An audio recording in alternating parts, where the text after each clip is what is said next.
அவங்க சார்பாக வந்து நானுமே பேசிக்கிறேன். ஸோ நம்மளுடைய சூப்பர் ஸ்டார் சுரேன் சாருக்கு இந்த இடத்துல தேங்க்ஸ் பண்ணிக்கிறேன். வேதா மேம்க்கு வந்து தேங்க்ஸ் பண்ணிக்கிறேன். கிட்டத்தட்ட ஒரு பர்வீன் மேம்க்கும் வந்து தேங்க்ஸ் பண்ணிக்கிறேன். ஓகேங்களா. ஸோ எல்லா விபிஸ்க்குமே வந்து பார்த்தீங்கன்னா தேங்க்ஸ் பண்ணிக்கிறேன். ஸோ என்னுடைய சக நண்பர்கள் சீரீஸ்க்குமே வந்து தேங்க்ஸ் பண்ணிக்கிறேன். ஒரு 30 நாள் கனவோட வாழ்ந்துட்டு இருந்த ஒரு நபர் தாங்க. கிட்டத்தட்ட ஒரு 25 வருடங்கள் ஜாப் கோயஸாக இருந்த ஒரு நபர்.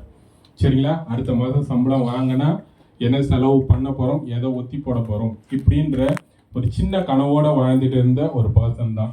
ஆனால் இன்னைக்கு பார்த்தீங்க அப்படின்னா அடுத்து என்ன கார் வாங்க போகிறோம், எங்களுடைய வீடு வந்து எத்தனை ஸ்கொயர் ஃபீட்டில் இருக்க போகுது அப்படின்னு சொல்லிட்டு எங்களுடைய ட்ரீம் லிஸ்ட்டை வந்து போட்டு அதுக்கு ஒர்க் பண்ணிட்டு இருக்கக்கூடிய ஒரு நபராக மாறி இருக்கிறோம். அப்படின்னா அதுக்கு முழுக்க முழுக்க காரணம் வந்து ஆக்சிஸ் இந்தியா தான்.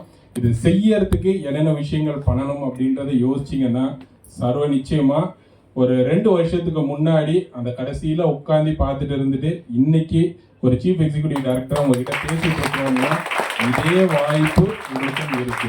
இந்த வாய்ப்பு இருக்கணும் அப்படின்னா தொடர்ந்து 52 வாரங்கள் நீங்க இங்க வாங்க.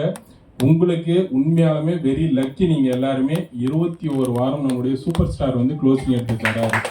இது வந்து உண்மையாலே நீங்க 6 ஜென்மம் பண்ண புண்ணியம் 7வது ஜென்மத்துல அவருடைய க்ளோசிங் கிடைக்குது.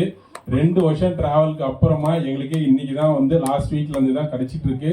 தொடர்ந்து இன்னும் 19 வாரங்கள் நீங்க இங்க வந்தீங்க அப்படின்னா உங்களுடைய வருமானம் வந்து கண்டிப்பா ஸ்டாண்டர்டைஸ் ஆயிடும்.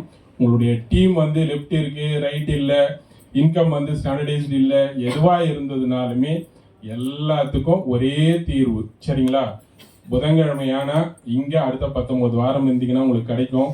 க்ளோஸ் பண்ணிடுங்க, டைம் முடிஞ்சிச்சு, நான் கிட்ட வந்துக்கிட்டே இருக்கிறேன்னு சொல்லிட்டு வீட்டுக்கு வந்துட்டாங்க. Thank you so much.